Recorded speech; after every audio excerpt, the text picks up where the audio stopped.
The history of Indian cricket is replete with stories of great heroes and moments that made victory. Today we have with us one such a great person who has written the story of Indian cricket in golden letters. With me today, right next to me, shoulder to shoulder, is a man I admire the most on earth. Ladies and gentlemen, presenting to you a first generation cricketer from the Kingdom of India, a first generation cricketer from South India, Chennai, that was erstwhile Madras. He's also a part of the historic team that won the Ranji Trophy for the first time in 21 years, beating the whole cars and taking home the cup to Tamil Nadu, that is to Madras. We will hear the entire story from him, but I'm just giving you snippets of who this person is. He's an Indian probable who was tried for the Indian team in the late 1950s. He represented the Indian universities for cricket. He represented South Zone on many occasions, the pride of India. This left arm spinner has taken many wickets and has led us to many great Ranji Trophy and other records. Apart from this, he was also one of the pioneers of Indian women's cricket in India with his wife, also having been a national selector for the first ever Indian women's cricket team. In between, there have been lots and lots to talk about, but I won't say it all because with me we have the maverick, MK Murugesh. That is the name you have to watch out for. Google him. But right now, in the studio with us, we have the man himself, almost 90-year-old, young, I mean 90 young man in front of me, a strapping lad whom I have known for the last few years. And it's wonderful to have you with us, Mr. Murugesh. Thank you so much, Meenakshi. Uh, Lovely to be on this program. Sir, on this program, you have lots of people who will be listening to you, will be going back in time in the roads of nostalgia because they're your fans, your friends, and your family. So before I start, there are some things that I would like to ask you personally before we get on to that innings on that mat. M.K. Murugesh was born on the 7th day of September 1933. In a few months, few weeks, he will turn 90. How does this 90-year-old wonderful cricketer feel today to remember his life? Well, I felt great because many people have not had the experiences that I've had in cricket. I grew up without knowing cricket, and I was introduced to cricket by my brother when I was 8 years old. I didn't know anything about cricket at the time. I started off with a right-hander and then switched over to left-hand bowling because my brother found it difficult to play me when I bowled with my left hand.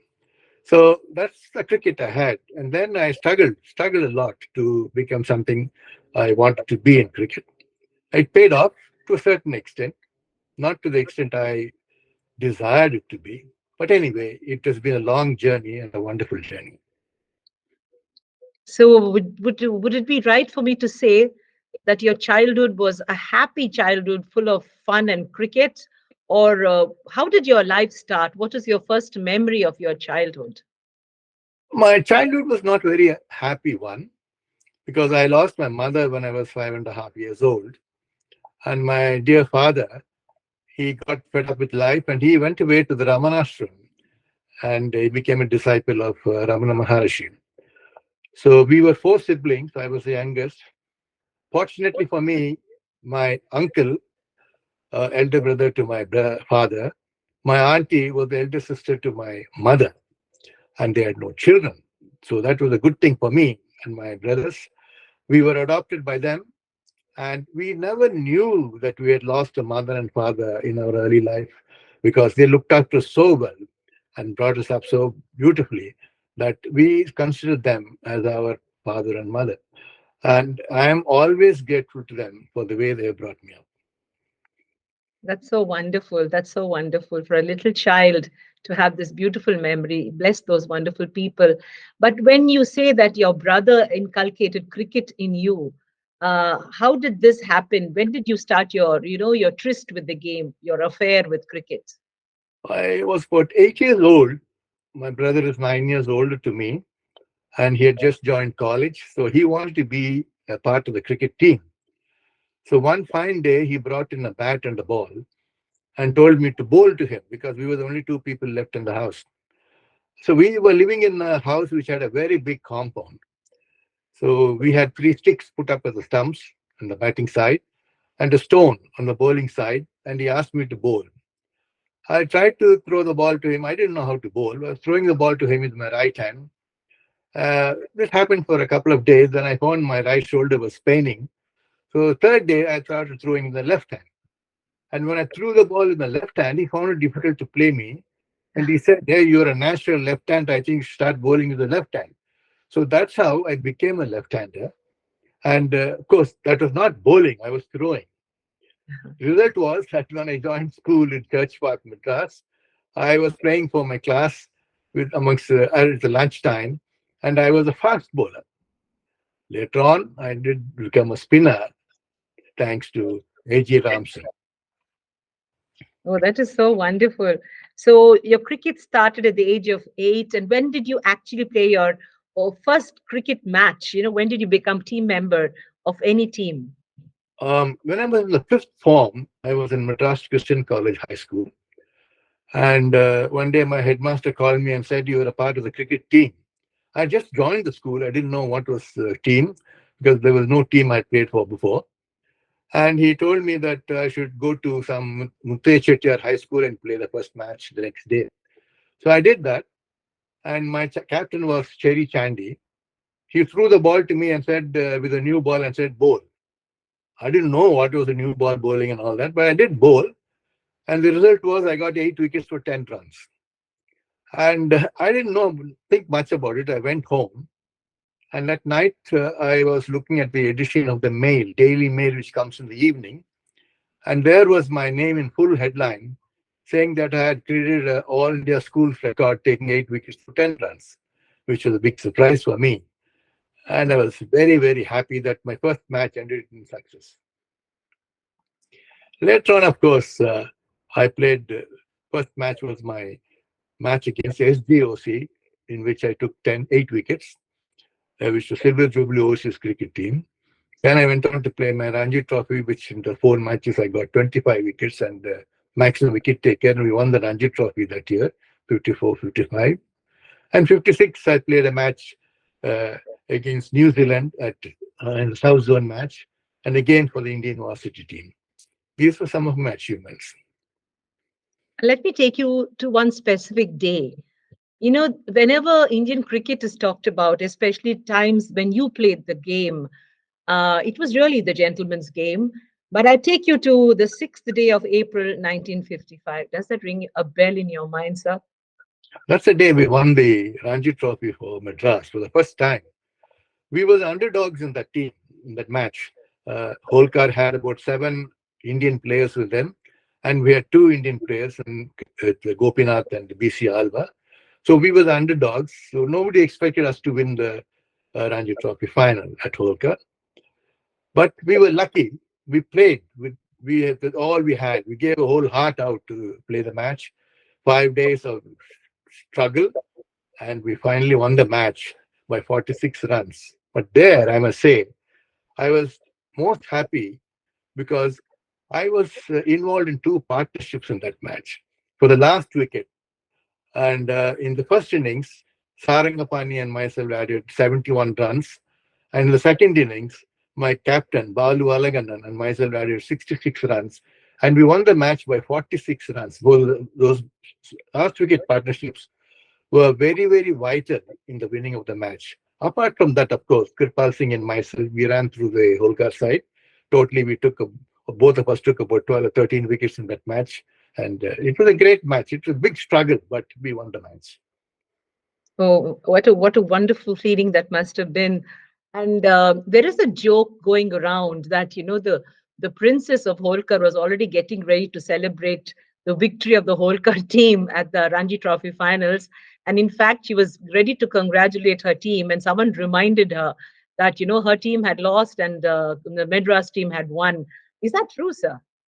It is a fact. You see, what happened was the script writer of the speech for the princess wrote the speech 1 hour before the match ended. At that time, Holkar was almost winning the match.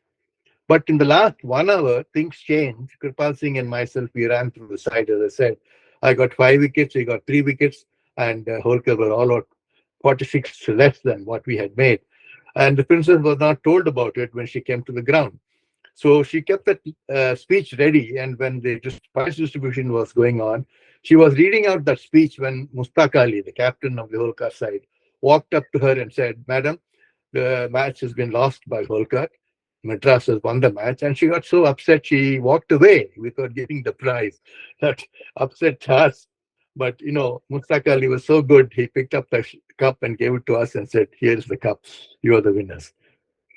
Wonderful. And also, I heard that Balu Alaganan was hurt, and therefore CD Gopinath stepped into the skipper's shoes for that match. We, Uh, yes, we were very lucky. I can say that. Balu Algan was a little nervous at the stage. That was 1 hour before the match ended, and he got hurt. So Gopinath deputized for him, and Gopinath led the side very wisely. He told us how we should bowl and keep the runs down because Holkar had lost only 3 wickets and they were going well. And so we had to bowl very sensibly. So Kirpal was asked to bowl outside the off stump, and I was asked to bowl outside the next stump. And we kept the runs down. So the batsman had to score to make the winning runs, and they lost their wickets. So that was a great strategy played by Gopinath, and I always call him a very astute captain. Wonderful. It's such a wonderful captaincy. And today, CD Gopinath, at the age of 93, is the last surviving member of that Indian team. He represented India twice and a very, very worthy Indian team member. And today he's alive. And, it's so wonderful that he might also listen to you today. What is the message you have for your own captain, CD Gopinath, at this moment? I've always looked upon him as a great player. I admired his innings in Bangalore when he played against New Zealand and made 175 runs. I watched it with great delight, and I must say that he is one of the best captains that Madras has ever had. He had his ups and downs with some selection committee for captaincy, but whenever he led the side beautifully and won the matches. I admire him, and I'm so happy that he is 93. His father and mother lived over 100. So I wish him over 100 years of age. May his innings be really good, sir. Yes. Uh, and I remember the scoreboard telling us that Murugesh MK took 8 wickets in that Ranji Trophy finals, and your sterling performance on the crease too. Normally, bowlers, especially they come in as tail enders and they don't do very well. But you came in as the 11th player that day, and you turned the fate of your state team. How did it feel? Because you were actually the hero of the moment. You see, some people think that number 11 batsman is the last one and nothing can be expected from him.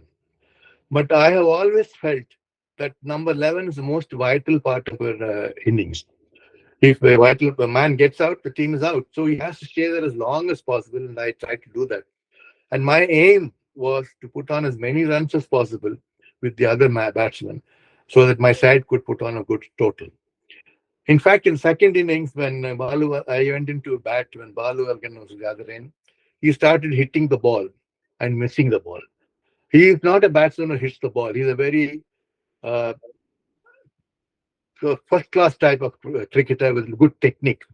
So I walked up to him and told him, why are you playing this type of cricket? You're not used to this type of cricket. You are a good batsman who plays off the front foot. So you play your innings, I play my innings. Let's see what happens. So we played that way and we put on 66 runs.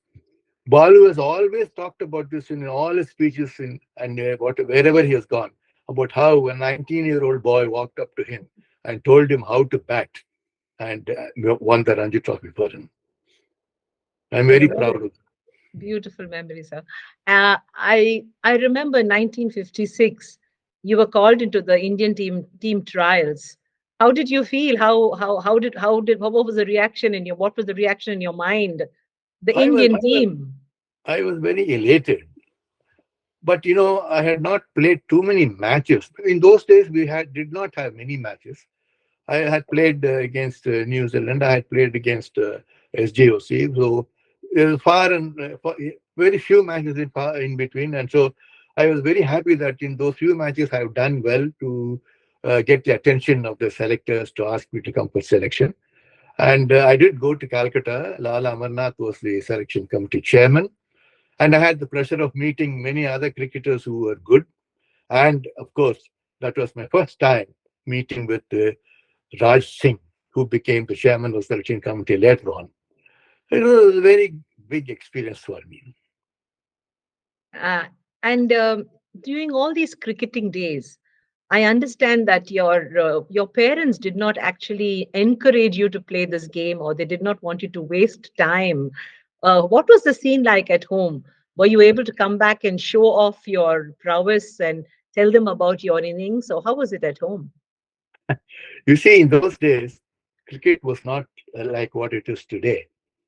And parents were more interested in the children studying, taking a degree, getting into a bank or some company and getting a good job, which was the most important thing in life for them.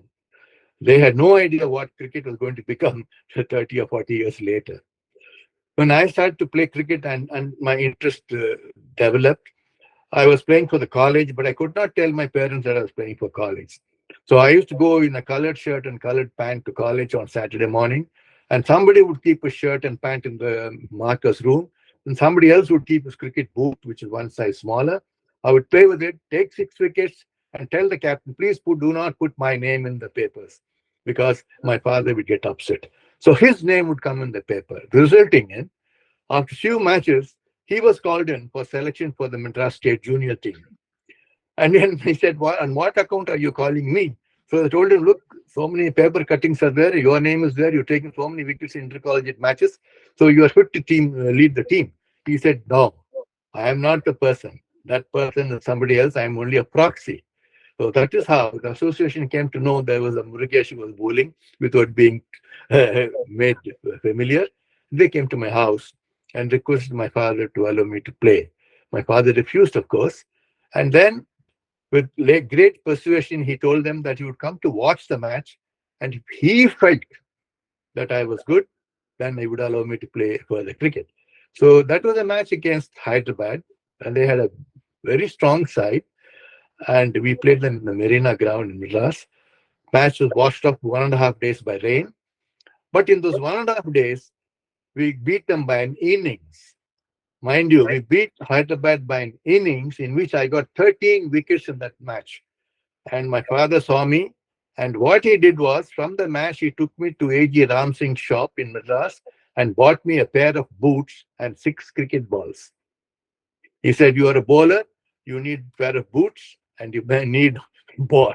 Nothing else. He didn't give me a bat. So that's how he took interest. But after that, any match I played, he would be the first person to come to the ground with a lot of groundnut, fried groundnut in his pocket. And he would make people sit next to him and give the disperse the groundnut to each one of them and say, whenever I tell you call, shout, Murugesh must bowl. That was the interest he took to later on. He was very proud of me later, but initially I had a lot of difficulty.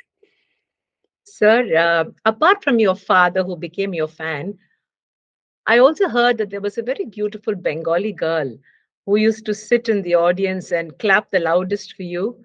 She also used to cut every statistic that came in any newspaper and hide it because she was an ardent follower and fan of yours. And later she became your sweetheart and your classmate.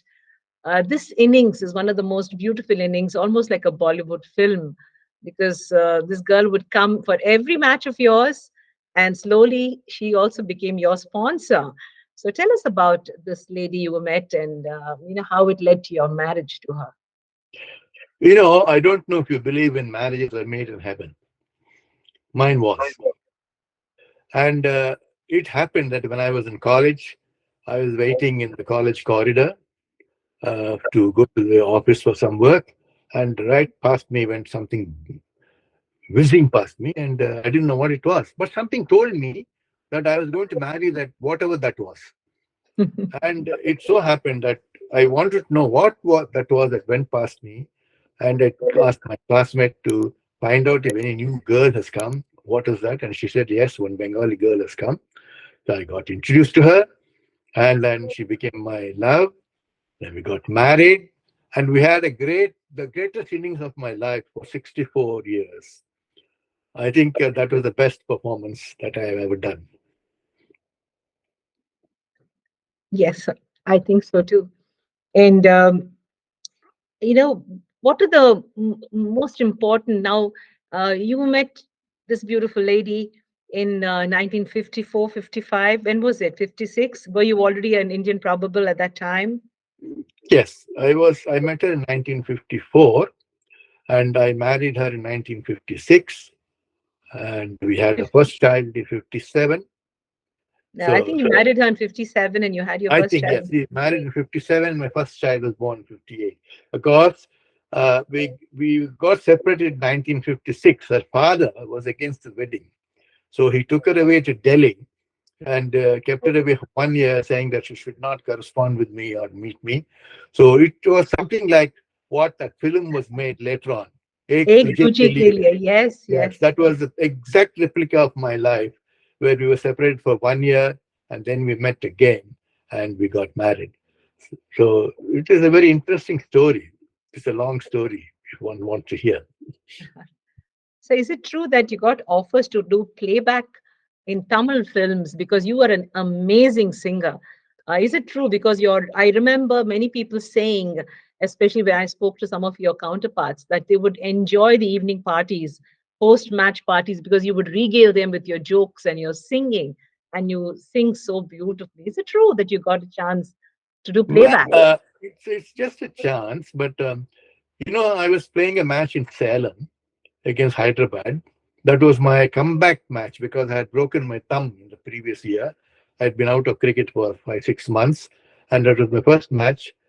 And in the first day, I got 3 wickets, and we had our uh, reception at the Officers Club in Salem. So there was a band playing. Then Kripal Singh told me, Murugi, I'm fed up with this band. Why don't you go and sing? And Gopi and Kripal Singh pushed me onto the stage. So I sang a song. I didn't know half the song, so I went on finishing the song with the la la la la la. That was it. We went back. The next morning, as I got dressed and I was going for breakfast with a friend of mine, a joker like man came in front of us. He was like dressed up like a magician with a top hat, black top hat, black suit, and with a walking stick in his hand. He looked exactly like a magician. So he walked up to us and he asked us, are you from the cricket team? I said, yes, we are from the cricket team. He said, sir, yesterday one boy sang in the officers club. Do you know him? My friend said, this is the boy who sang and showed me the boy. And he said, oh, Thambi. He said, Tamilian. So he told me, Thambi, will you join me as a playback singer? I would like to make you a playback singer. No, I didn't know what was playback singing. I told him, no, no, no, no, I don't think I can do it and all that. So anyway, that fizzled out because I didn't agree to become a playback singer. Couple of years later, I was at a reception at Dasa Prakash in Madras when the Chikkabaram Zamindar son was getting married. And I was asked, Bala came to again and asked me to sing a song.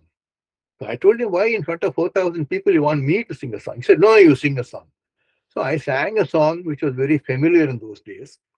And everybody clapped, and one man was going on clapping. So I asked my friend, who that matchup who's going on clapping? He took me to him and introduced me. He was the playback singer who sang the song, which Oh, I the original said, singer. P.B. Srinivas. And he said, "Well, sir, you sang the song better than me." I said, you are joking. He said, no, I played with all sorts of music and again, we did the same song again and again. But in one song, one take, you have sung the song beautifully without music and you kept us engrossed. So this is great. Why don't you become a playback singer? I said, what? This is the second opportunity coming to me. And I left it at that. Later on, couple of years, 4 years, from years later, I went to my doctor, and the man coming out of the doctor's office was Gantasala. So the Oh, doctor introduced me to him and said, Mr. Gantasala, this is Mr. Murugesh, a cricketer. By the way, he can also sing. So Ghantasala, a great man that he is, he told me, why don't you sing a song, Tambi? So I sang one of his own songs, just a few lines. He told me, you got a very good voice. Why don't you come to Hyderabad? I'll make you a playback singer. So I was thinking to myself, what's happening? Everybody's wanting me to be a playback singer and I want to be a cricketer. I didn't know which one to choose, so I chose cricket. Well, Good choice. Good I choice. still keep singing, but I'm not a playback singer. When did you hang your boots up on the game? When did you stop playing first class cricket and get into the next role? Um, I played cricket consistently, constantly up to 62. Then I was on and off the matches. I was playing against Hyderabad. I was a wanted man against Hyderabad because I always took wickets. I played against Bombay. They wanted me because I took wickets and I scored against them. So this was going on until 1965. So at 65, V. Kumar has had him placed himself firmly into the state side, and there were other youngsters coming up. So I decided to hang up my boots, and I took to running commentary. So I went for an audition to the All India Radio, finished my auditions, passed my audition, and became a commentator for Ranji Trophy matches. I covered the first Irani Trophy match and Dilip Trophy matches played at the stadium in Madras. And then, of course, I went off to Vizag, where I was covering all the Ranji Trophy matches and other matches which played there. So that's how I came out of cricket and went, but kept myself in cricket by being a commentator. You bring up the name of V.V. Kumar. Now, V.V. Kumar is a respected cricketer, and he says he shares a 70-year-old relationship with you. He's very fond of you, and recently, when I, got to speak to him, he went on to remember so many beautiful moments. In fact, even you traveled on league matches to other countries. It was a good experience, something that India normally didn't do earlier. And people used to go for county matches, but going to South Africa and other countries and playing league teams there, that's something new, isn't it, that you all did? Tell us more about it. VV Kumar's first match was when I took that 8 wickets against Hyderabad at Stena. He took 5 wickets in the first innings. He's a great bowler. Unfortunately for him, the selection committee normally comes in the way of selecting great players. They always select people who are mediocre. They don't select great players. So they didn't give him the opportunities he deserved to get when he played for the country. He would have made a great name for himself, like Subhash Gupte, had he continued to play. But unfortunately, it happens in cricket. It happened to a lot of people, and it happened to him. But he was a great cricketer, great bowler, and one of the most wily leg spinners I've seen in my life, apart from Subhash Gupte. Of course, there have been other cricketers. Venkatragavan was there. He also played with me. And people like Sudasha was a cricketer whom I developed in Madras. I coached her initially. And he became a captain when I was a selector for the Indian team. So, uh, see, sometimes when you play cricket and in a high level of cricket, you come across so many wonderful people. So, people who have developed themselves into great cricketers and cricket administrators. I was very lucky to be with them. Of course, I must also mention when I was giving them running commentary, I had the great honor of sitting with the great Dr. Prasanna Kumar, who was one of the great commentators from Andhra Pradesh, and he holds a record for the number of commentaries he has made. So it's a great pride to be brushing shoulders with such great people. You bring up the name of Sudha Shasa, and that takes me back to 1974 when the first Indian women's cricket team was formed and the Aussies traveled down for their first friendly match. I remember you and your wife Arati were pioneers of the game, and there were a handful of people who actually advocated women's cricket. And I'm so proud that you stood by girls playing the game. Uh, Let us know more about how this happened, the Aussie tour, and Sudha Shah was informally the first captain of the Indian women's cricket team.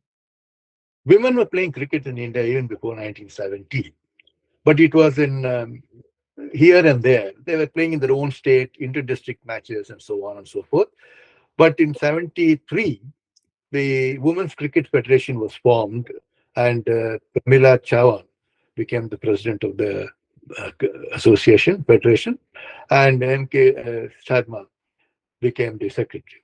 So, with his initiative, we started playing interstate matches instead of inter-district matches. And so people were exposed, girls were exposed to more talent from the other states. So in 73, invitation was sent out to the Australian board to send a team of youngsters to expose our girls to cricket. So a team came in 1974, and they played three test matches and a couple of zonal matches. One match was in Bangalore, one match was in Jamshedpur, the last match. So they played three test matches, one in Pune, one in Delhi, and one in Calcutta. And our girls did very well for starters. They did very well. They gave a great fight to the Australian under 25 team. They drew all the three matches. In fact, they almost won the third test match at Calcutta. So they have done, they struggled to what they started with. And today, look where they are. They are on the top of the world, playing alongside with men, getting the same remuneration as men. I remember the time when my wife was the manager of the Indian team, first Indian team. She had to take the girls in unreserved third class compartments from town to town to play the matches. And today they all fly. So they've come a long, long way and they have developed so well that I say they're as good as men. We need to thank great stalwarts like you that held the hand of the woman at that time, because I think women are in the game itself. How do you define women's cricket versus men's cricket? There's a lot of men's cricket happening, but now that the women are getting their seat on the table, do you see women being different, or is there any quality that you see different? When the Australian team came here, I was asked to write an article on the Indian women's cricket. So I wrote whatever I knew, and I ended up by saying, a day is not long far off when one day you'll hear the commentator say that John is bowling, Joan is driving, and Jill is fielding. So it's I see a day when I see that the day has come true in a certain way. You have women umpires. So a day will also come probably in the next 40 years, 30 years, when you see women and men playing together in the same team. Women are not giving up. They're doing very well. In fact, they're doing as good as the men. You see the fielding they're doing. Can you expect a woman to run that fast and do catch field or dive so much? They have their own human developments which prevent them from falling on the ground, but they do it. I'm surprised they do so much of acrobatics. I am sure the day is coming when Indian women and men will play together. In fact, there was a time when Vadeka's team was doing badly in England. Somebody wrote an article saying, send Shanta Rangaswamy to play for the Indian team. She will do better. So it's coming. It's coming. I remember Shanta Rangaswamy, Diana Edilji, Shubhangi Kulkarni. These are great names of stalwart women cricketers, and even today they're adding to their game. And Sudha Shah is also there for Tamil Nadu. It's so wonderful that the women are still there rocking the boat. Now I want to know, you did commentary. You were an under 25 cricket selector. You were a national selector for the women's cricket team for the Aussies series. So step by step, you're also the first Tamil commentator for ball to ball cricket and review matches. And I remember people were so amused that there was a vernacular commentary going on. Today it's become like just regular.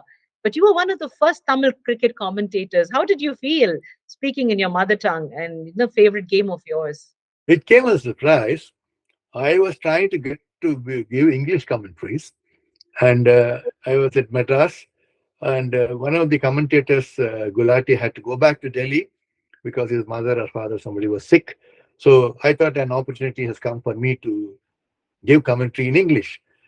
But the person in charge, instead of asking me to speak in English, he said, you give the resume today in Tamil. I said, what? I don't speak good Tamil. How can I give it? He said, no, you give whatever Tamil you know, you give it.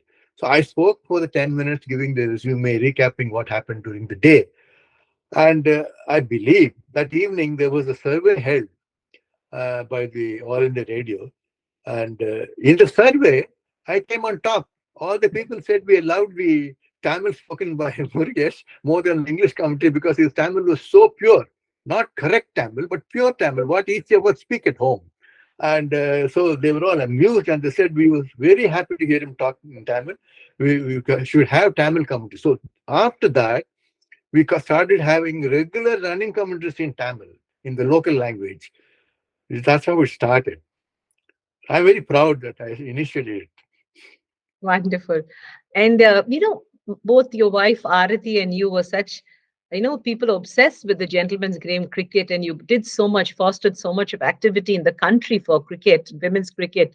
So I would imagine that in the dining table at home, cricket would have been the largest part of the menu. Tell us about your children and how they did at the crease. Oh, my children have done well, I would say. They're not done good, but they've done well. My eldest son, Gautam, he played for the under 22 for Andhra. My second son, Keshav, he played for the under 22 for Andhra. He, in fact, captained the Andhra side in the under 22. My daughter, Meenakshi, she played for the Madras women's team and state team.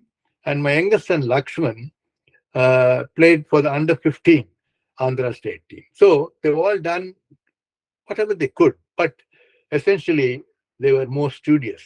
They had to concentrate on their studies because they want to make something of themselves and stand on their own feet. Cricket was a part time. In my case, I wanted to make it a full time, but I could not. So I was sorry that none of I think one of my children could have done something better than me, but I'm happy with what they have done. I'm very proud of each one of them. At this moment, it's very important for me to tell the audience that it's a wonderful occasion to talk to my father at this interview.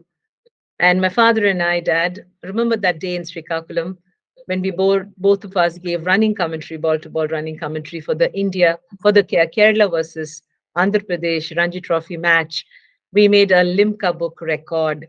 Uh, how how did you feel? Can you remember that day and tell the audience all about it as a father? You know, you as my daughter, you've always been a part of my heart, and you always wanted to emulate me in many ways. You took to cricket because I was a cricketer. You took to commentary because I was a commentator. In all aspects, you did well. And in the commentary box, I was so proud that you were sitting with me and we were covering the match for the first time. And we were setting up a world record. Mind you, it's not an ordinary record, it's a world record where we are the only daughter and father to have given a running commentary anywhere in the world. Even today, it stands as a record for in a Ranji Trophy match and again in a Dulip Trophy match. So I'm very, very proud of you. And actually, I'm also very proud that apart from playing cricket, you were named as the captain of the women's team, handball team, to the Asian Games. So I'm very proud of all of you, and you particularly. Thank you, Dad. And sometimes everybody looks up to their parents. Everybody, for everybody, their mother and father are role models. But for us as children, you were much beyond mother and father. We lived in our Gurukula. You were our teachers. Our mother was one of the most impeccable teachers who taught us good things of life, and you taught us the sporting aspects of life. And many of us carry the baton of what we learned in our childhood. You truly rocked our cradle and ruled our worlds, Dad. And we're very happy the four of us stand united as a team, even now, because we know that our captain will lead us on to great glory. What is your message to young cricketers who are starting their journey in cricket? Today, it's a very luxurious and lucrative game. But what is it? It is, I mean, at the game per se. What is your thing for the younger generation? Work hard, play hard, practice hard, and earn as much money as you can through cricket. Because now cricket has become like engineering college or medical college, a profession. And you have to earn money here. Otherwise, when you retire from cricket, which is maybe 10 years, you have to look after yourself and family.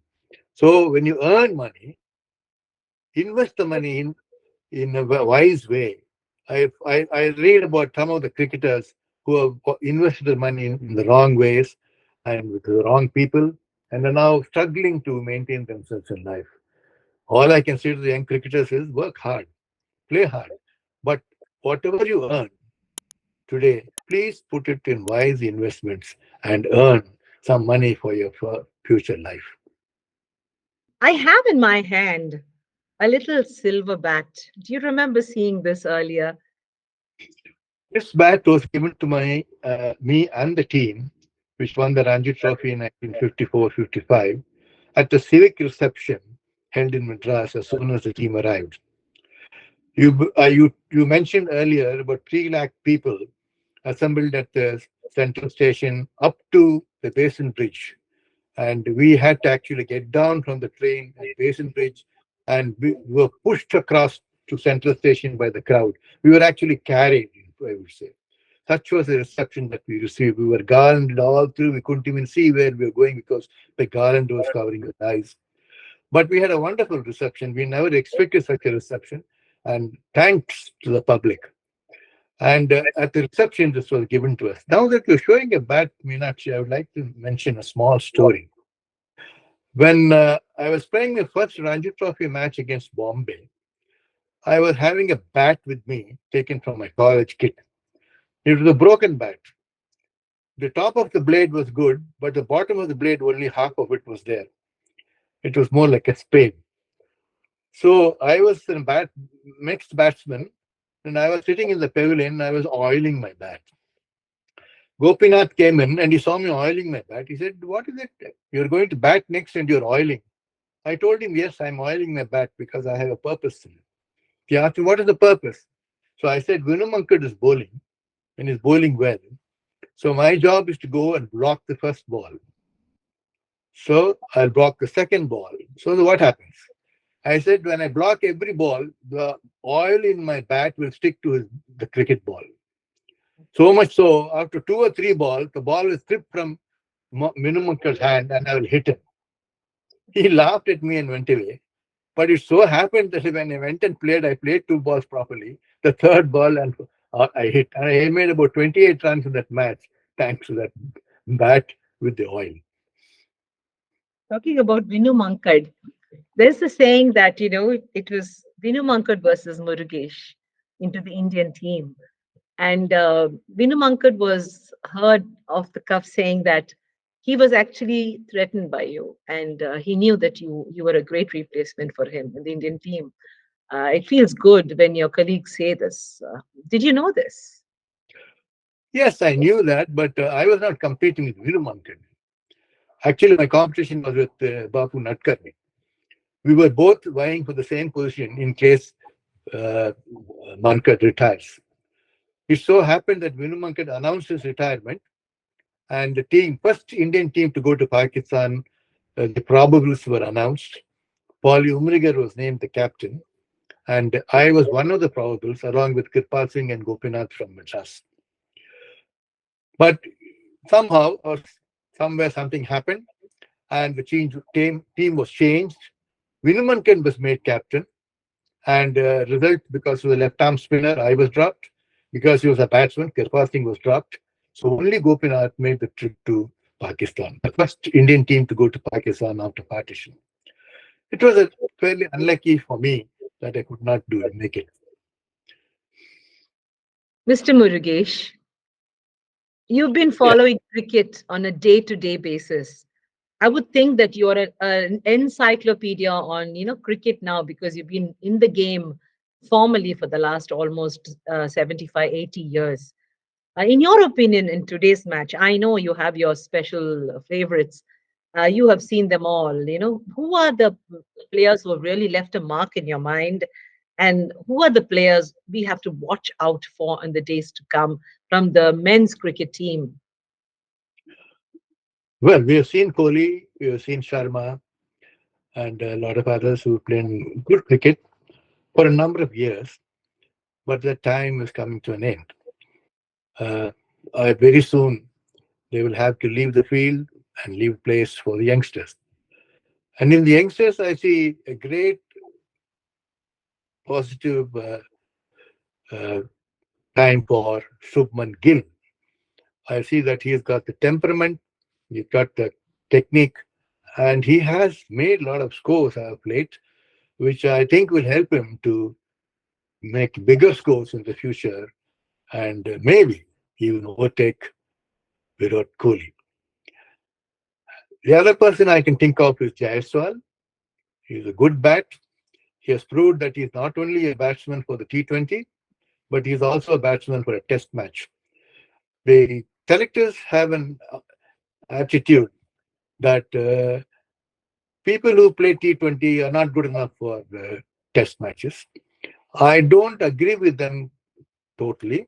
There are a few people who are fit for all types of cricket, ODI, T20, and test matches. There are some cricketers who are totally T20 players because they can hit the ball. Rinku Singh is a player who can hit the ball really hard. So he is a T20 player. I would say that. But Shubman Gill and Jaiswal, they have proved themselves that they can play in test matches also.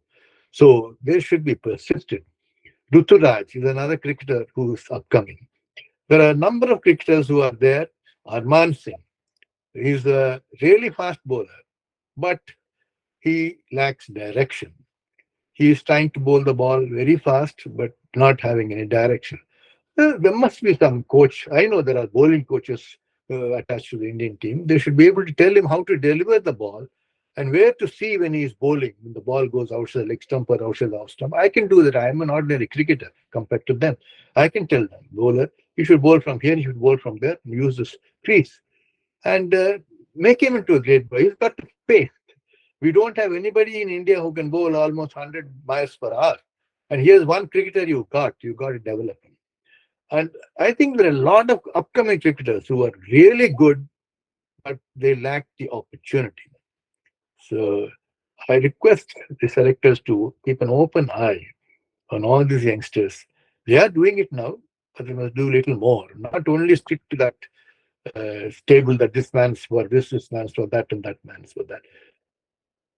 And in the past, we've had Sachin Tendulkar. I still remember you and your wonderful wife meeting him in Bombay, and the photo moment and the memories shared. Sachin Tendulkar is always known as the legend of Indian cricket in recent times. Virat Kohli, of course, my personal favorite. I always admire Kohli, and I'm sure you also had a lot of hopes on Kohli. And MS Dhoni, an excellent, super cool captain. What is your opinion on these the three bigs of Indian cricket? Tendulkar is God of cricket. There's nothing we can do. We can't touch. Nobody can touch him. Virat Kohli had the makings of becoming the king of cricket, and he is the king today. In fact, when he played his first match, I wrote to my friends in Madras that here's the cricketer who is likely to overtake Tendulkar's records. He has beaten Tendulkar's records in certain things, but overall, the number of runs that Tendulkar has scored is much, much large. So, what was the question after that? MS Dhoni, I think he's the cool cucumber captain.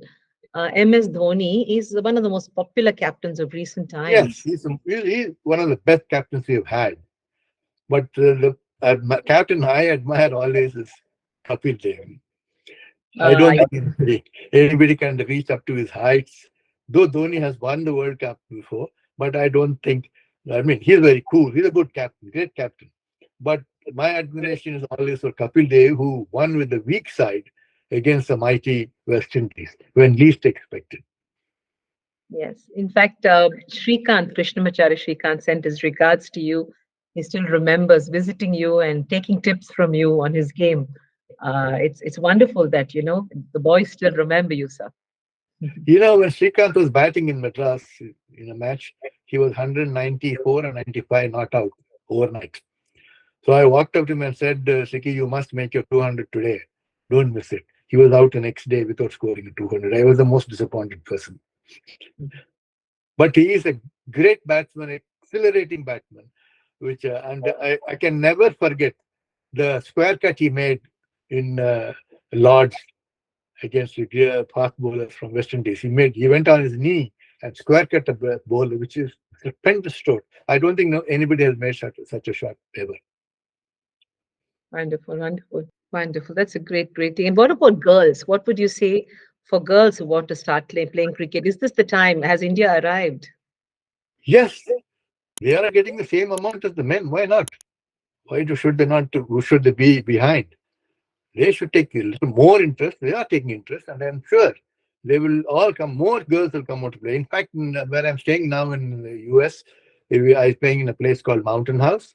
We have about 200 clubs playing here, out of which 8 teams are women's team. And I am going to distribute the prize on Friday. I have sponsored cricket here, and I gave away all the cups and medals in this place. It's all called the MK Murugesh Trophy. And we have 6 teams playing as of last year, and this year we're going to have more teams. So women can come up. We've started the uh, uh, World Cup matches here in Texas. So cricket's going to go into a big, big game in the United States. So all the girls here also should take interest, play the game, earn money, become big shots. So it was not just playing cricket in India. So when you left few years ago to join your sons in the United States and be there as a father and guardian, you took the game of cricket with you, and you actually even now at the age of 90, you talk with so much of passion when you say cricket. It's your game. You own it. So every day I understand that even now cricket is one of the biggest. You wake up early morning to watch cricket matches in another country, and you still clap the loudest for the Indian team. I remember when we were young, cricket matches meant a big picnic, especially mummy would make a hamper of picnic basket, and we would go for the 5-day test matches. And for us children, it was so exciting getting up early morning, traveling towards the stadium. And our father would either be playing or giving a commentary or sitting in the pavilion. And I remember meeting Vivian Richards, Gary Sobers, great cricketers. I remember sitting with them as little children, and these were legends of their times. Sunil Gavaskar, Eknath Solkar. These were names we grew up with. So for us, it was a magical world of cricket, and the willow meant much, much more because of you and mom. And every time we used to write stories, it would be about matches and innings. But which is the best innings that anybody can have? Is it an innings with themselves, their families, their spouses, or with just a game? What do you think, in your opinion, is the best innings that any human being can have? If you ask me, one of the best innings I have had is with my wife for 64 years. Nothing can replace that. Partnerships, yes. My Ranji Trophy finals, 2 partnerships in the last wicket in the first and second innings. Great. I also had a partnership with my captain Cherry Tandy in the inter-university matches at Pune. We scored 186 runs partnership in 120 minutes. And I was a night watchman, mind you. I made 93. He made 86. But all these things on paper looks good. They all fade away at some time. People forget you. But when you get married and live with your wife for 64 years, you don't forget each other. You stay attached. So these are some of the innings that I can remember in my life, and I'm sure a lot of people have a lot of innings they can remember, which I don't. Um, so that's it. So this young boy who caused so much of devastation to other teams and was called the devil bowler from Madras. He's sitting in front of me now, and he turns 90 in another few weeks. How do you feel, and what is your plan for the next decade? First, develop as much cricket as I can here in the next 10 years and watch as much cricket as I can over the TV, which I'm doing now. And what else can I do at this age? I can't go and coach now. I was coaching when I came here initially, but now it's too late for me to go coaching the boys. I can only go and give them assistance, suggestions. But I think the next 10 years for me is to live happily with my family, meet them as often as I can, and be healthy. Don't give them any trouble. And when the Lord calls, go without any problem. We were talking about your being, your playback offerings. I just want to know, I'm sure most of our audience would like to know, what is your favorite Hindi song and your favorite Tamil song? Uh, I have the same song which is in Tamil and in song by Jesudas. Uh, it's one of my favorites. I have a lot of favorites. One of my favorites. We would love you to sing it for us, sir. Well, I'll give you the a few lines of the Hindi version. Just a couple of lines, if you don't mind. सुरमय अखियों में नन्हा मुन्ना एक सपना दे जा रे सुरमय अखियों में नन्हा मुन्ना एक सपना दे जा रे निंदिया के उड़ते पाखिरे अखियों में आ जा साथी रे रारी रारो ऊरारी रो रारी रारो ऊरारी रो सुरमई अखियों में नन्हा मुन्ना एक सपना दे जा रे. That is really beautiful. And what about a lovely Tamil song for your Tamil fans? For Tamil fans.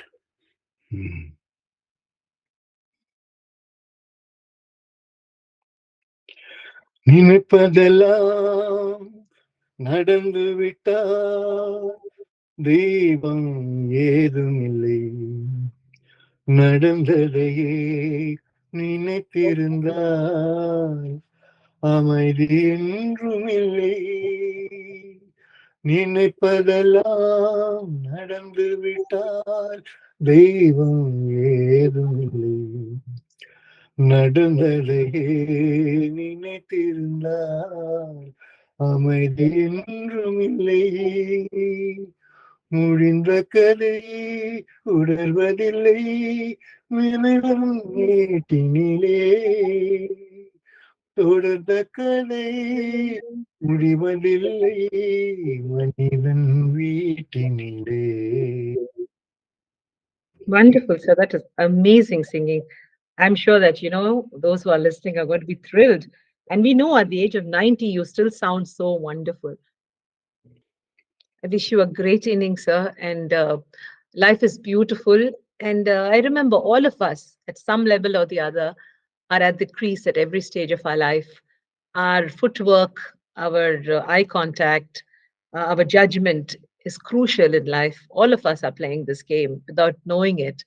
And for all our viewers out there who are with us, you are watching one of the most uh, unspoken of heroes. Cricket has many such legends. If you go to Google and check this gentleman out, you would understand how proud I feel to be his daughter. MK Murugesh is a name to reckon with. And when he came back with his team from the Ranji Trophy victory, there were 3 lakh people in 1955 waiting under the Basin Bridge. There was a stampede for this team. Can you imagine so many years back? That was the aura of the team and the man who led his team to victory with other warriors. So I would like to congratulate you again for bringing the glory to your state, to your country, to your family, and now to the United States where you live. I wish you all the best, sir. A special thank you to C.D. Gopinathji, to V.V. Kumar, to Sudha Shah, to Shanta Rangaswamy, and wonderful people who remember you with so much of affection. They have never forgotten you because you never let them forget what you did for them. God bless you. And thank you so much for being with us on this show. I thank the Blue Tick. Thank you. Thank you so much. If you like the content of this video, do like and subscribe to my channel, Meet Meenamma. Don't forget to click the bell icon for regular updates. Also do comment and interact with Meenamma. I would love your opinions. Meenamma looks forward to meeting you again in the next video and episode. Till then, ladies and gentlemen, have a great life and make a difference.